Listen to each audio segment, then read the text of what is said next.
সকলে মিলে দেশ গড়ার। এই দেশে যেমন পাহাড়ের মানুষ আছে, এই দেশে একইভাবে সমতলের মানুষ আছে।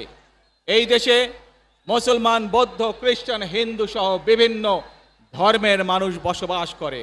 আমরা চাই সকলে মিলে এমন একটি বাংলাদেশ গড়ে তুলব আমরা, যেই বাংলাদেশের স্বপ্ন একজন মা দেখেন, অর্থাৎ একটি নিরাপদ বাংলাদেশ আমরা গড়ে তুলতে চাই।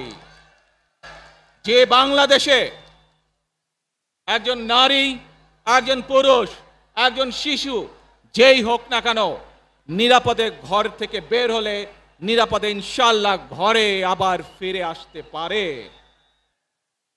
প্রিয় ভাই বোনেরা, এই দেশের জনসংখ্যার অর্ধেক নারী, 4 কোটিরও বেশি তরুণ প্রজন্মের সদস্য, 5 কোটির মতন শিশু, 40 লক্ষের মতন প্রতিবন্ধী মানুষ রয়েছেন, কয়েক কোটি কৃষক শ্রমিক রয়েছেন। এই মানুষগুলোর একটি প্রত্যাশা